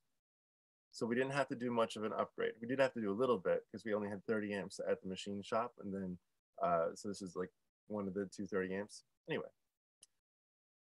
here we have 60 amps by comparison. These are tiny veteran homes in Santa Rosa that I helped design, the all electric design and such. So these each were $130,000 to build. They were kind of site built, kind of factory built. It was this weird mod. They're essentially site built. Here's the systems. So it has a package terminal heat pump in the wall. It has 1/7. Each of these tiny houses is up, or 7 of them, with a manifold to a central large heat pump water heater. And then you can see behind here, this is one of the hosts. He used to be married in a big house, 24 square feet. Then he became a meth addict after his divorce and lived on the side of the river in a shack.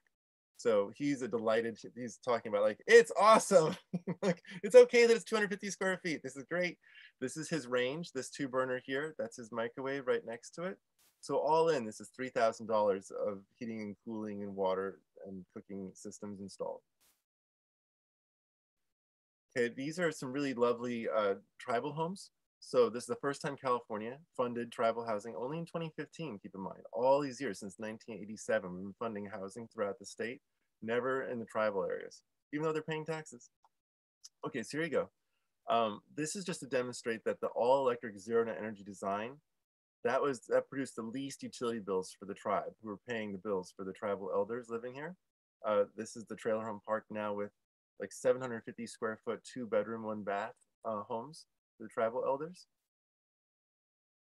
Oh, I think my slide might be in the wrong, I'll get to the slide anyway. These homes used a ducted system. This is the most expensive of the tiny houses here because they had a central heat pump and then they installed ductwork. That raises the installation costs. Now, that's not like $2,000. Now it's like $12,000 for that kind of system. That's one thing to understand, is that as soon as you go to a ducted system that's blowing air around, costs go up like 4 times, et cetera. Like big difference, a ducted versus a non-ducted system. Okay, so I do have my slides a little mixed up. I apologize. So here is a development in Fort Bragg, super cute, all these 26 tiny homes. So these are now using 100 amps at 240 volts. They have 2 heads, quote unquote, like these little fan coils, one in the bedroom, one in the living room, off a Fujitsu ductless mini split, heat pump water heater, and electric resistance smooth top range. This is all $11,000 to install total, because once again, the ductless system keeps the cost low. This is like a $5,500, $6,000 installation. And then the water heater is about $3,000, and the stove is a $500 stove. Okay, so this is my house and my mom's house. This is the mother-in-law. This is where my wife lives, sort of my becoming ex-wife, right?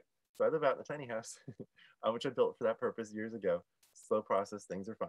Not going to turn into a meth addict on the side of that of the river. So this tiny house here is a beautiful little thing. It was a wood shed. We used to like load the firewood in through where this window was. We put in a heat pump for space heating that was about 4,500. There's solar all along the south side. This is the north side. It's got a heat pump water heater that I'll show in a different slide, but it's just a standard tank like you've seen before, heat pump water heater tank. It has a gorgeous two oven induction range. So, oh, okay, I do have the picture in the right spot. Pardon me. So this is $12,000 total to install these systems. There's the single head heat pump, single fan coil. This is a 120 volt heat pump water heater. I just got to plug it into the outlet right next to it. This is a trial model. These are supposed to have already been out a year ago. COVID being what it is, all the products have been delayed. But anyway, 120 volt heat pump water heater is ready for retrofit. Woo. This is a ready for retrofit condensing washer dryer.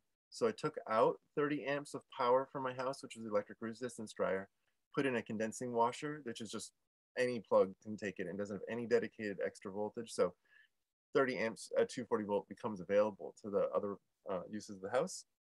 And then this is beautiful. This is something to use power on. So double ovens, 5 burners up on top. Mom cooks every day, bakes every day.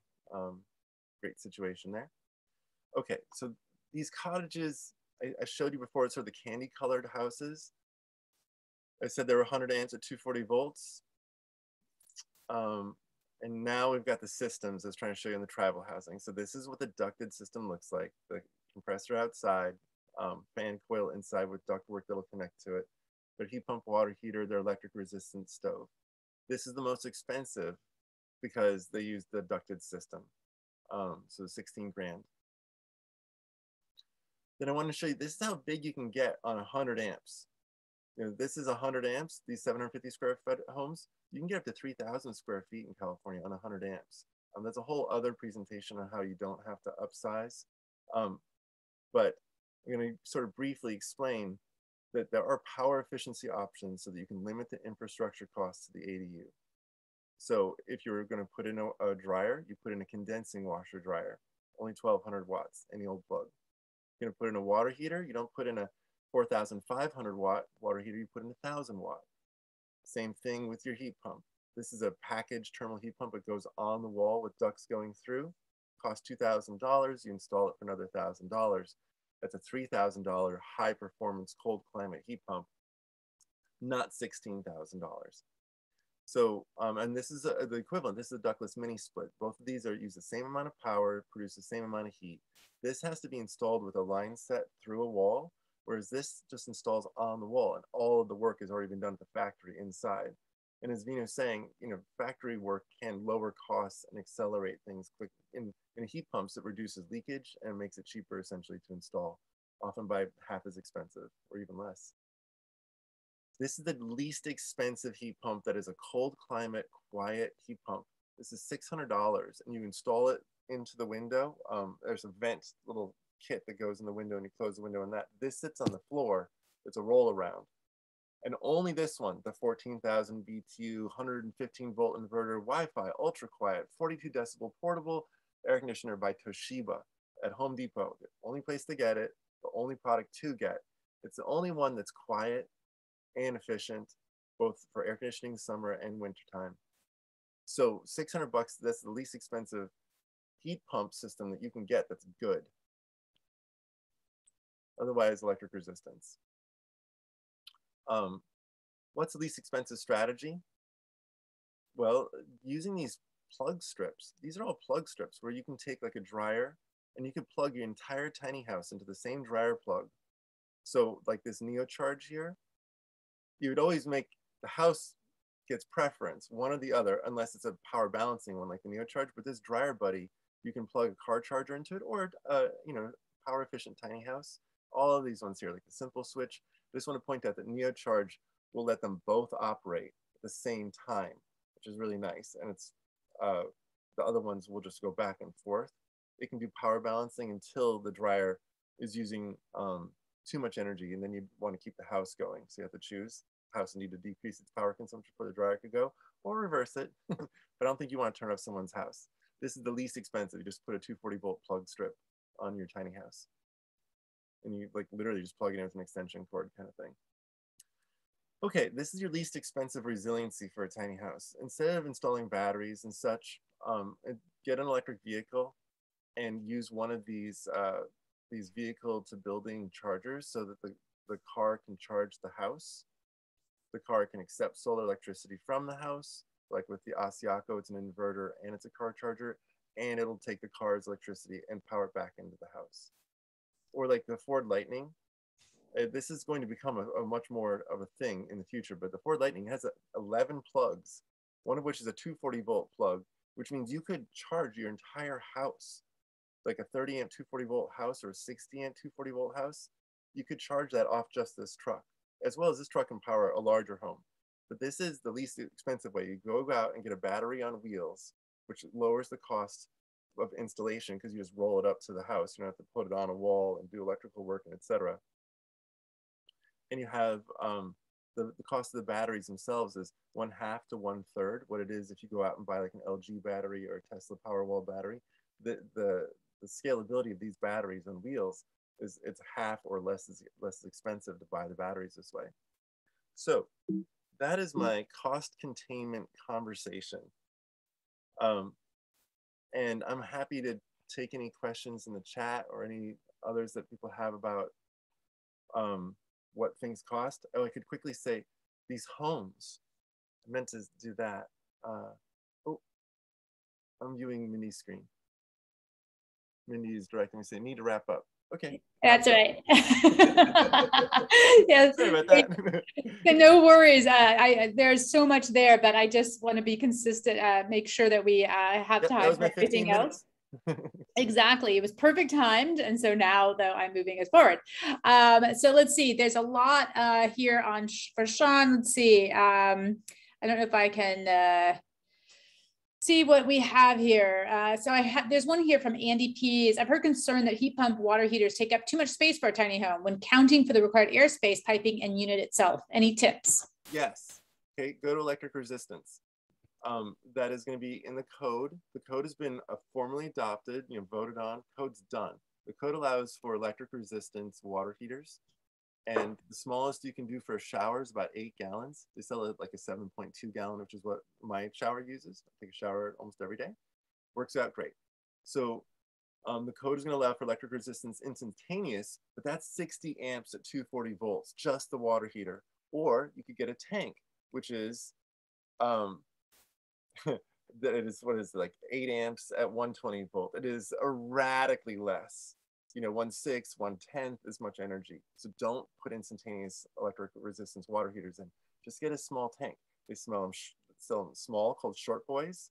They sell them really narrow, like skinny boys. I don't know, like 16 inches, 12 inches narrow. So you can squeeze in the storage, which allows you not to have so much instantaneous power, which is then going to really lower your cost of infrastructure to your house. It's only for ADUs that are 500 square feet or less, but that's a lot of what we've been talking about today. And so that'll deal with the space issue. It does increase electricity costs by 3-fold for the water heater, or 4-fold. So if you can get a heat pump water heater in there, which takes 28 inches of a closet, 28 by 28 is at a minimum, 2 feet and a little bit. If you can squeeze that in, then you can duct the heat pump in and everything's cool, just so you know. So it's not that much space. There you go. So we have some balancing. So I'm going to move us on. Sean, thank you so much. It's a perfect segue to let you know that we're going to have breakout rooms at the end just coming up, and you can pick the speaker that you want to go into. And so you can chat into the chat right now, which speaker you want to go into and work with. So Sean's in room 1, Vina will be in room 2, Chris will be in 3, John in 4, and Anne in 5. Unfortunately, we can't have everybody at the same time. That's the challenge. I could see talking with everybody about these different elements. And so I just wanted to kind of like sum up a couple of quick things before I hand it back to Jordan. These are the things I heard. So one, this is a great affordable housing solution, but they need support. We can't just assume that these things are going to happen naturally. We're going to actually have to support them with incentives. And so I think 3C Ren, you might be able to have an opportunity here.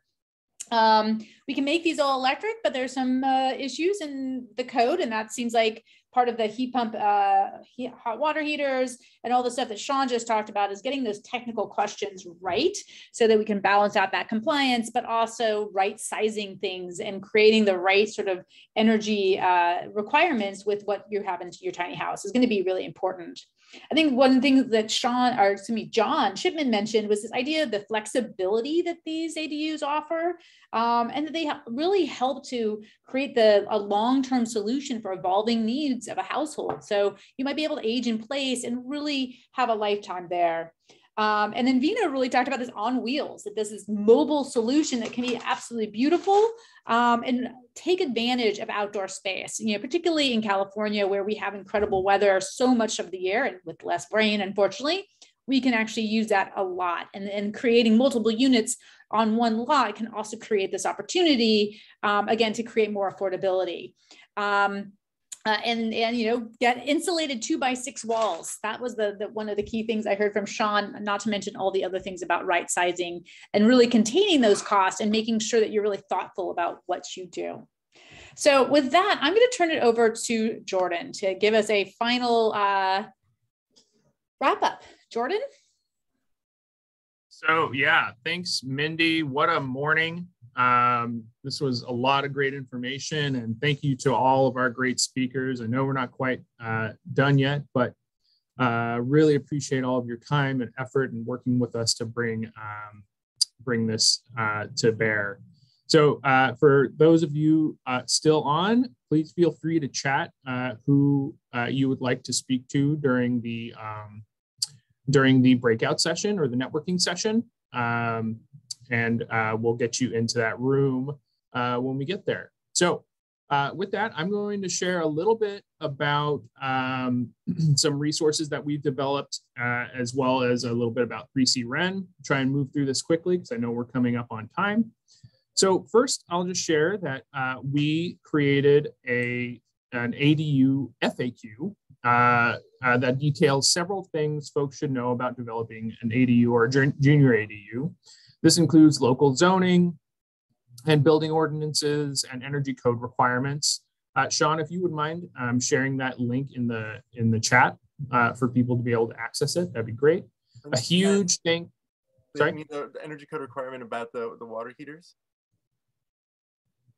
Pardon? Oh, sorry, wrong Sean. Oh, yeah, sorry, Sean Burns. My bad.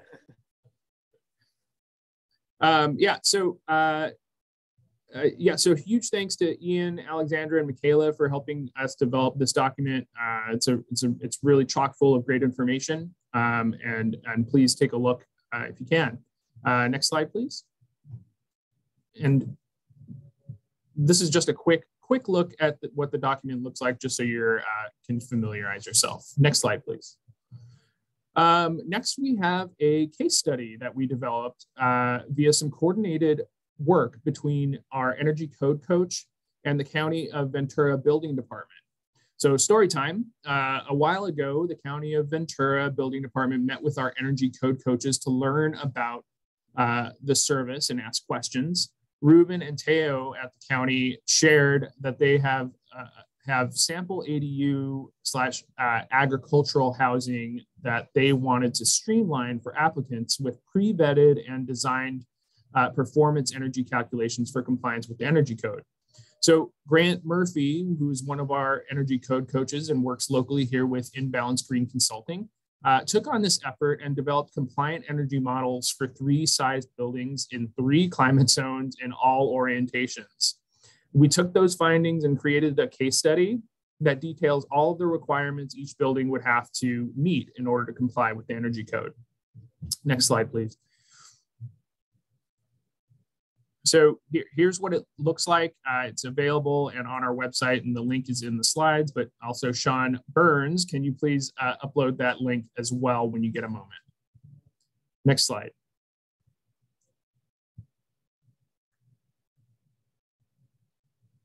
Lastly, I got a chance to interview my friend, colleague, and local climate leader, Eric Vina, surrounding the development of an ADU in his own backyard here in San Luis Obispo. We are taking that interview and developing a case study around the talk. While not quite finished, I can share that this piece is packed full of details surrounding cost, high performance and energy use aspects, and perhaps most important, the reason why one might want to build an ADU on their property. It is some really great content, and we look forward to sharing with you all this case study in the next couple of weeks. So a huge thank you to Eric VM for sitting down with us and being open to sharing his journey. I would also like to thank Itzel and Gray for developing the content based on my shoddy interviewing skills, which I recorded on my iPhone. So thanks for all that effort. And then if you go to the next slide, I can share a few cool pictures of Eric's awesome ADU. I had one at the beginning of my slides earlier, but this is some of the great work that he did in his own backyard. Really exciting stuff. Okay, so onward, you get to take a quick break from hearing me talk and watch a video we created about 3C Ren. We're 3C Ren, the Tri-County Regional Energy Network. Our name says it all. We are 3 counties working together to improve energy efficiency, helping our region meet state and regional climate goals. And we're a network connecting local governments, businesses, and neighborhoods to bring energy savings, workforce development, and economic opportunities to our communities. 3C Ren programs are making our buildings energy smart and helping upskill, diversify, and grow our building industry workforce. Currently, 3C Ren offers 3 programs: Home Energy Savings, Building Performance Training, and Energy Code Connect. 3C Ren's Building Performance Training program works with building professionals, helping them understand building energy so they can deliver the best service to their clients. Building Performance Training offers classes on topics like HVAC systems, heat pump technology, zero net energy, and other foundations of building science. We work with local architects, contractors, real estate professionals, and others to encourage a forward-thinking approach to energy efficiency, supporting businesses and adding value for customers at the same time. Our expert instruction helps develop the skills needed to create high-performance buildings where every element works together as a system, creating greater efficiency, comfort, health, and resilience. Visit the 3C Ren website to search and register for classes, or contact us to schedule a customized presentation.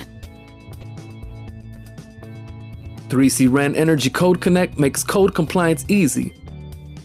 Energy Code Connect helps the region meet state climate goals with trainings, forums, and personalized energy code support for building industry professionals. Energy Code coaches answer technical questions about modeling and compliance reporting to support building departments or private firms. Coaches can review building plans, meet with local building departments, and provide on-site construction meetings to discuss your specific energy code and California Green Building Standards needs. 3C Ren targeted trainings and regional forums make it easier to use, comply with, and enforce California's energy code. Contact us online or by phone for support. Home Energy Savings helps residents and building owners lower utility bills while creating healthier, more comfortable homes. From smaller, free upgrades like a new smart thermostat to deeply discounted ones like replacing an old, inefficient water heater with a safer, ultra-efficient heat pump water heater, 3C Ren makes projects affordable and the installation process simple. They can also advise customers on financing options, identify other incentive programs to layer on, and help plan for future upgrades. Visit our website to learn more. We're 3C Ren. Learn more about how we can help you at 3c-ren.org.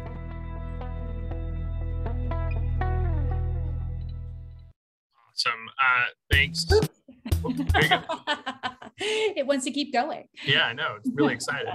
All right. So we have, go back one, Mindy. Thanks. We have 3 programs. I hope you enjoyed that video. I'll just sum up here. The Home Energy Savings, which delivers cost-saving retrofit options for homeowners and renters. Our multifamily program just launched last month, and we are in development of a revamped single-family program. We also offer the Building Performance Training Program that provides building professionals with energy efficiency trainings tailored to meet the needs of our region, as well as career pathways for incoming professionals or those transitioning. And then lastly, we have the Energy Code Connect program, which is my program. And this program offers 3 main services: educational courses, regional forums like today, and our Energy Code Coach service. The Energy Code Coach service is a free over the phone, web, and in-person service that provides comprehensive support for energy code and Cal Green Building Standards inquiries. In addition, by December of this year, we will be offering a texting offering for the Energy Code Coach service using our existing hotline phone number. This will allow folks in the field more access to the service with direct responses from our coaches. So we're really excited to be offering that. Next slide, please. So as a reminder, this forum has continuing education units for both ICC and AIA. Let us know if you need assistance or access to CEUs. If you registered and provided your AIA or ICC numbers, that should go automatically in the next week or so. But if you didn't, let us know and we'll get you set up. We'll also be sending an email to everyone in attendance that will include the slides and recordings from today, a short survey, and the resources we've discussed. And then lastly, we have a few courses coming up that you may be interested in. One that is on the 9th, so next week, focusing on accessory dwelling units and the energy code. This is by design to get a little bit more in depth on the design and focus and compliance with the energy code and ADUs to kind of supplement today's content. We also have an all electric homes 101 course on November 11th that's coming up. Encourage you to register for that. We also have our changing climate and involving building practices on November 16th. And our Q1 2022 course calendar is coming soon. We should have that out by early to mid-December. So we're really excited to offer that. And if you go to our next slide, Mindy, all of our classes, or not all, but the majority of our classes are currently on our on-demand page on our website. And this houses many of the courses we have developed and delivered over the past year and a half. So head to 3cren.org / on demand to start learning today. Again, they're all free, and you can just watch them at anytime you'd like. So next slide. So you can find everything we've discussed on our website at 3cren.org. Please visit and let us know if there are any topics you feel we should focus on, both in terms of courses or potential other forums at info@3cren.org. And yeah, next slide. I just want to say thank you again for joining us today, and thank you to our wonderful speakers this morning. This was great, and I look forward to connecting with many of you in our networking session.